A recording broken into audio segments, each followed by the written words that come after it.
So magandang araw sa ating lahat. So sa video ito, pag-uusapan natin ang isa sa mga pinaka-common na topic o pinaka-common na issue sa ating motor na CR152. So ang topic natin ngayon is ang transmission ng ating motor. So ano nga ba ang transmission? So ang transmission ay yung responsible sa pag-change ng gear o yung mechanism sa loob ng makina na siya yung konektado sa shifter na nag-i-engage at di-disengage sa mga gear. So itong mga sprocket na nakikita ninyo sa harap natin, ito yung whole assembly ng transmission ng CR152. So bago ang lahat, shoutout muna tayo sa mga kapatid natin sa Classic Bike Community.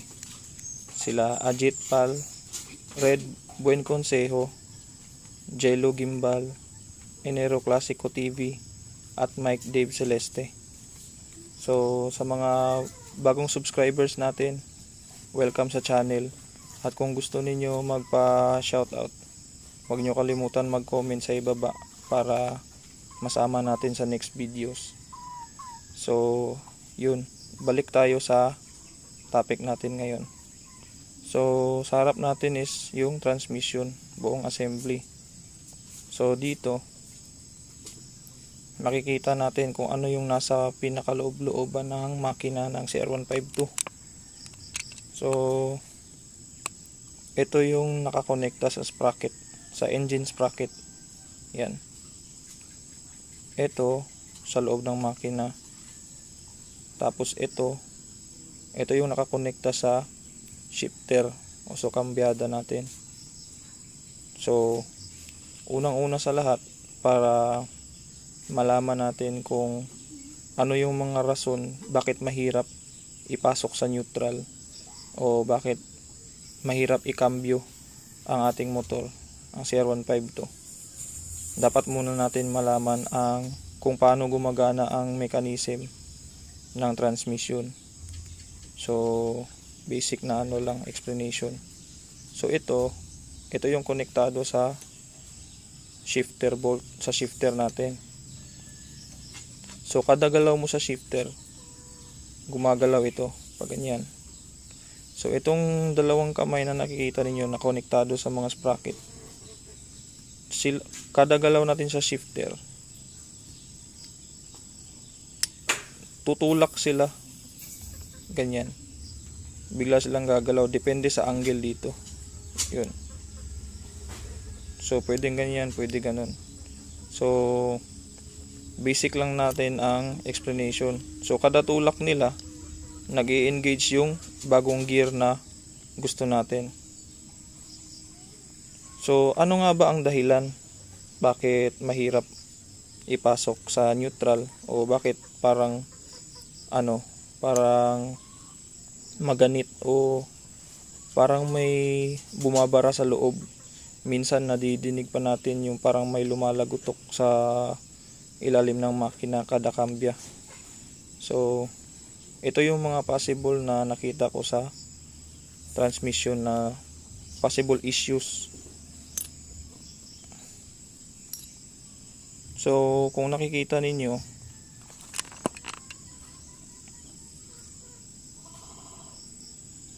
ang quality ng transmission natin, yung mga parts niya medyo magaspang.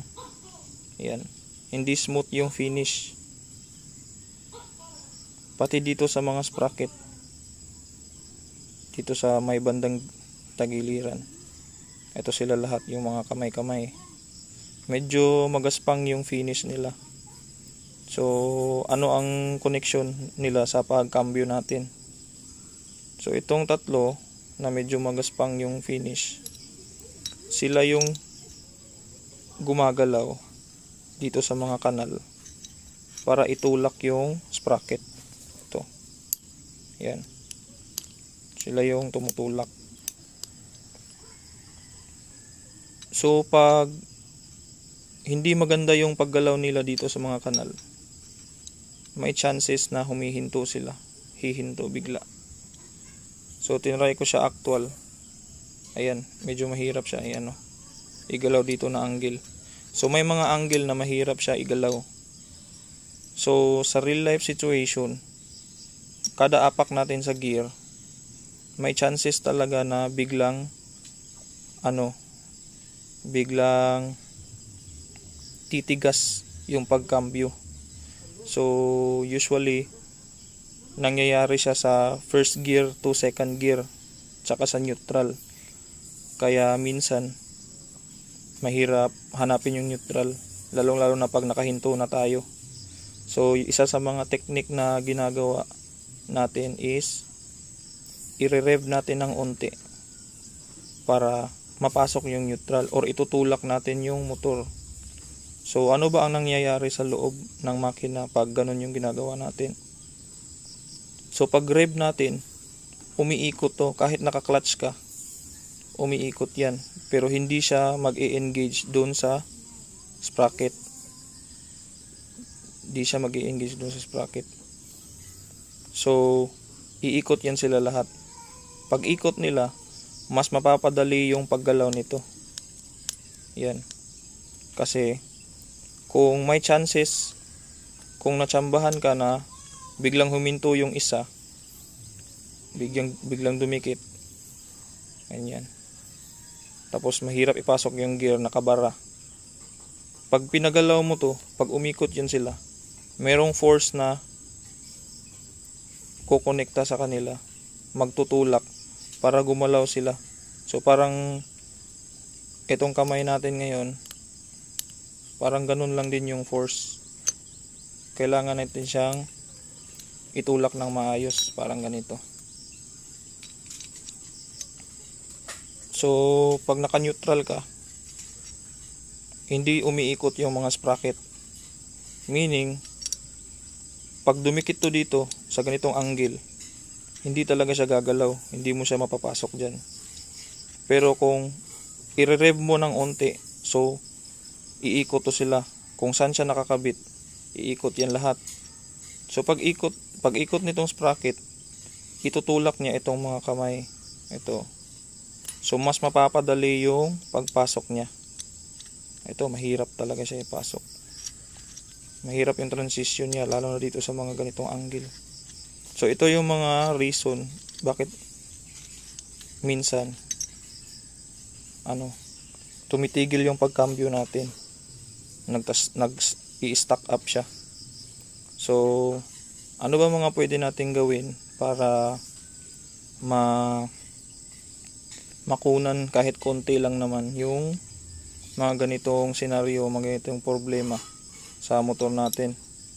So unang-una, ang main reason at ang main natin na solution para hindi na to always na nangyayari sa atin is yung engine oil. So sa loob ng makina, walang ibang substance na makikita mo kundi yung engine oil lang.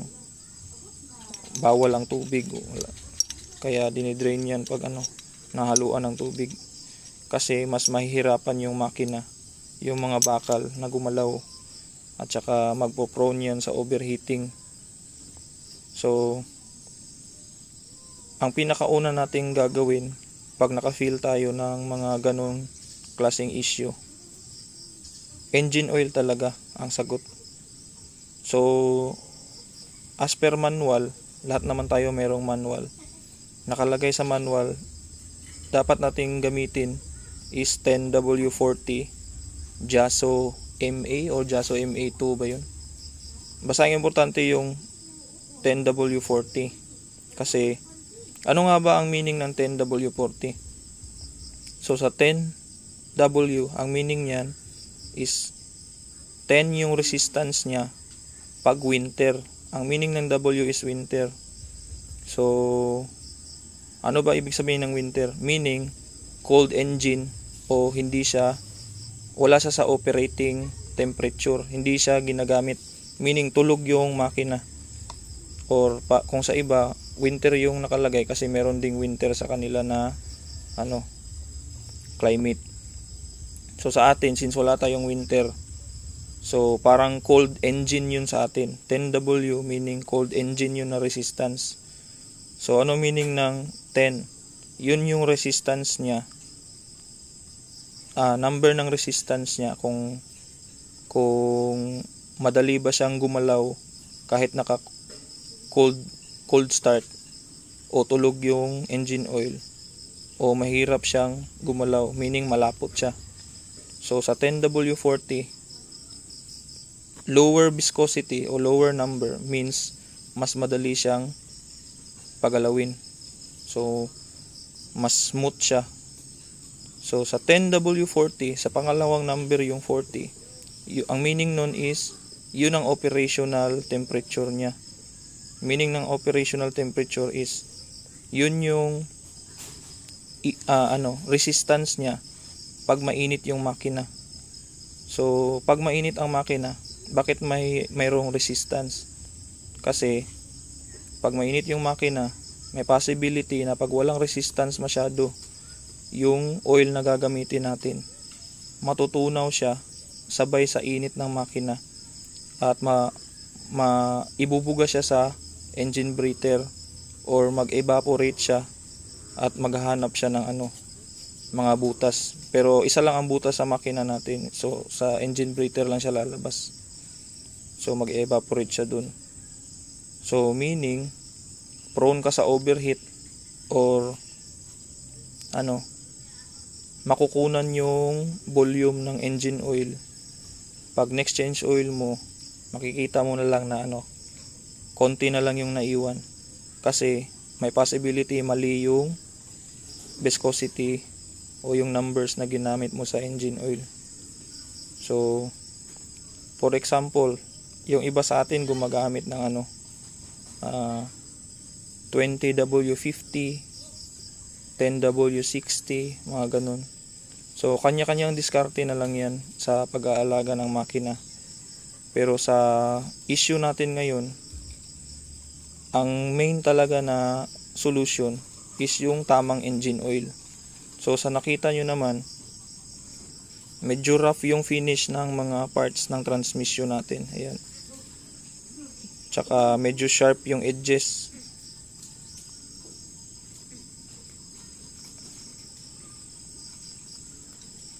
Hindi siya smooth gumalaw. Meron siyang mga smooth edges. Pero kung hahawakan mo siya, rough pa rin ito. Meron pa rin siyang rough finish. Lalo na dito. Ito yung nakahawak sa mga sprocket pero rough yung finish niya. Dapat smooth finish to para mas smooth yung pagkambyo natin. So wala na tayong magagawa kasi yan yung nasa loob ng makina. So ang gagawin na lang natin is bigyan siya ng tamang langis. Bigyan siya ng tamang oil na aakma sa makina niya. So yun yung sagot. Gumamit tayo ng tamang oil. Kung pwede, 10W40 talaga. Pagkatapos, ano ba kaibahan ng mga mineral-based, semi-synthetic oil at fully synthetic? So yung mga mineral oil, kahit 10W40 yan, since mineral siya, meaning mas madali siyang mag-degrade sa loob ng makina. Hindi niya kakayanin yung init ng makina. Kakayanin niya pero hindi sa gaano katagal na panahon kasi wala siya masyadong additives. So marami nagsasabi huwag kayong gumamit ng fully synthetic kasi marami ng additives. So sa totoo, nakakatulong sa makina natin yung mga additives. Kaya nga siya tinawag na fully synthetic kasi marami siyang additives. Tsaka yung mga additives, ang purpose nila is para mapatagal at mas mapaganda yung resistance ng engine oil sa loob ng mainit na makina. So kahit sobrang init ng makina natin, sobrang layo ng biyahe, hindi siya basta-basta na naaapektuhan.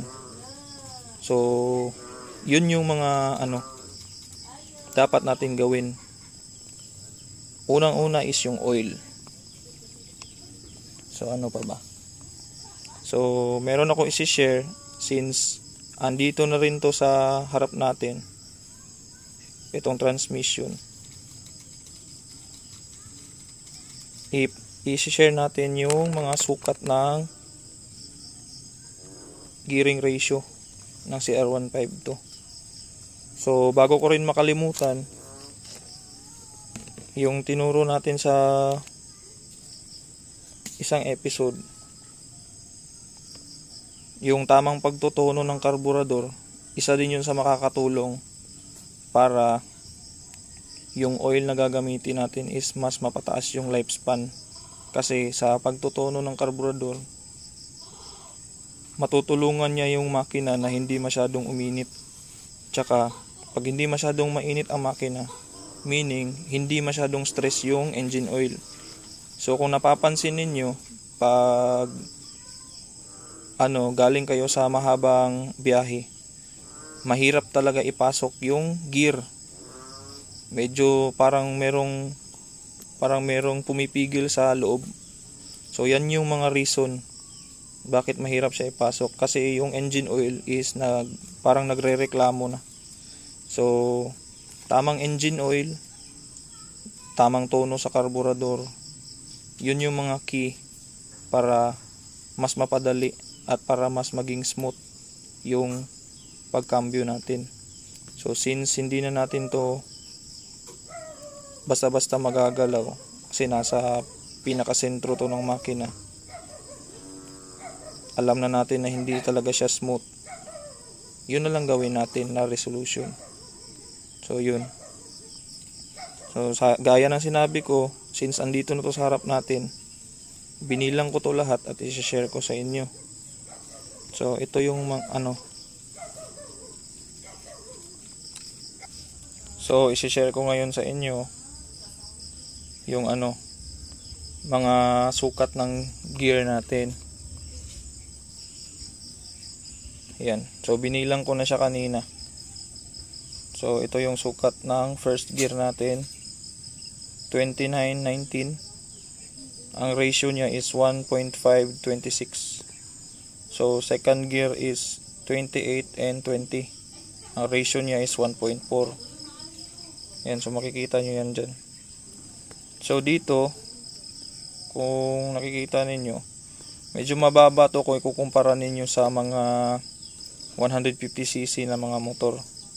So ano ba meaning pag mababa yung ratio? So meaning yan, same lang din yan sa sprocket.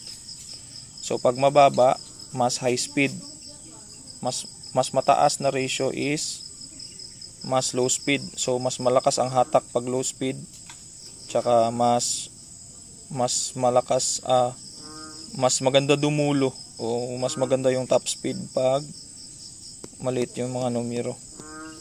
Pero hindi lang dito yan nagbe-base sa gear ratio ng transmission. So meron din yung first gear na nasa engine natin, yung sa clutch side. So ang sukat naman nun is 70-20. So kahit na high speed dito yung sa CR152, sa 70-21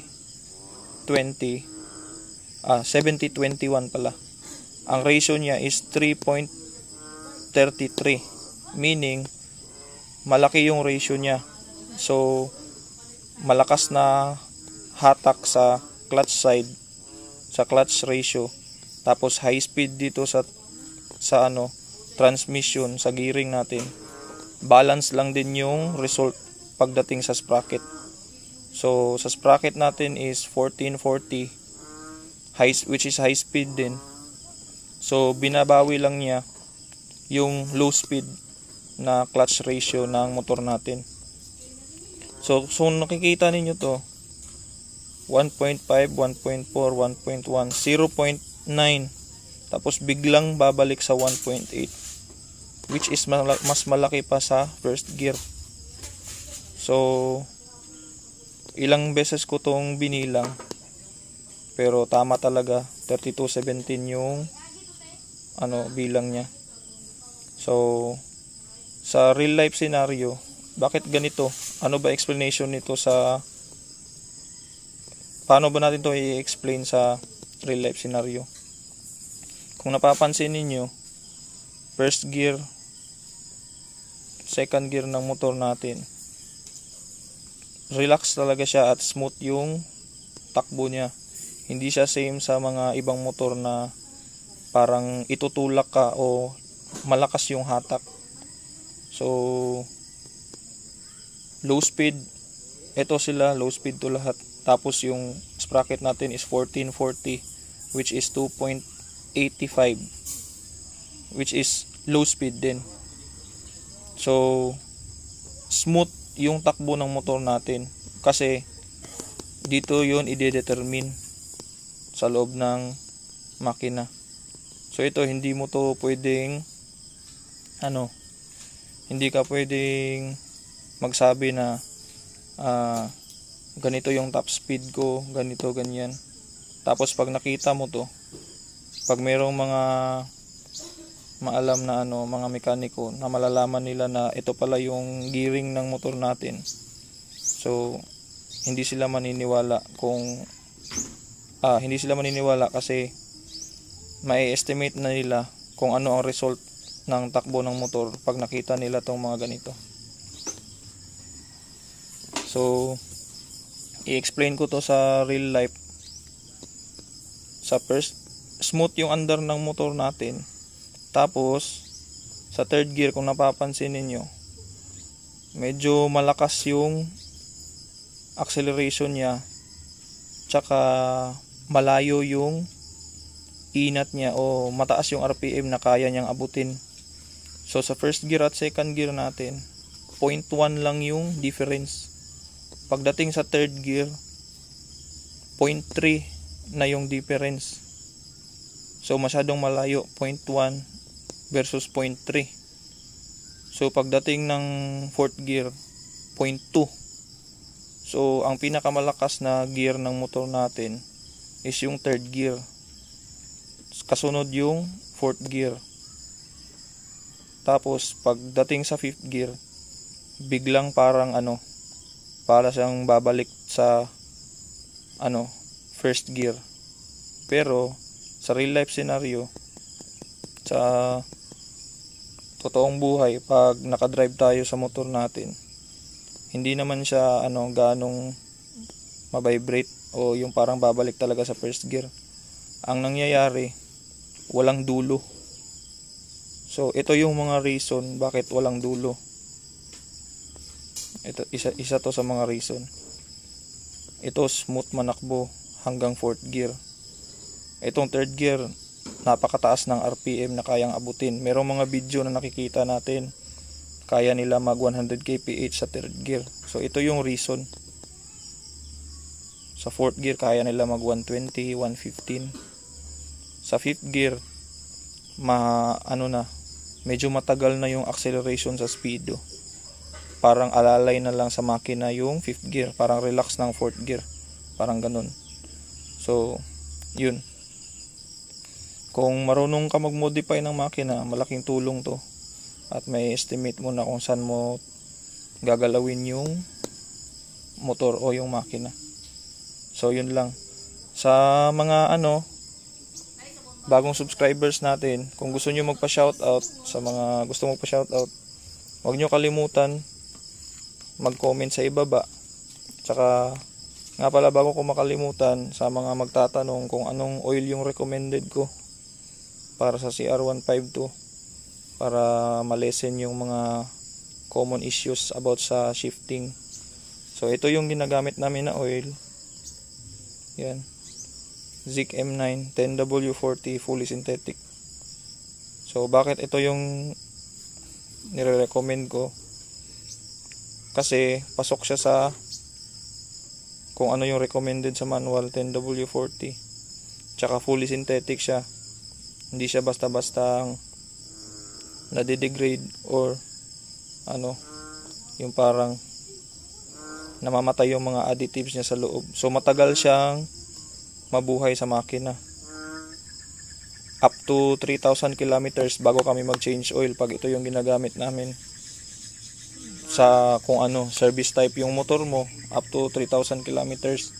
So kung babad ka sa trabaho araw-araw, gaya ng mga delivery boy, mga ano, Food Panda, Ninja Van, mga ganun. So pwede kang gumamit nito tapos palit ka lang every 2,000 kilometers. So sagad nito is 3,000. So 2,000 pinaka early. So wag kang matakot kung 2,000 kilometers yung pagpapalit mo, kasi fully synthetic to at kaya nito mag-withstand sa init ng makina. Tsaka mura to kumpara sa ibang fully synthetic kasi hindi pa siya sikat. Pero maganda siya sa makina at nakakadagdag din siya sa tipid ng gasolina kasi meron siyang technology na ano, yan, VHVI tech. Tsaka yung oil na to,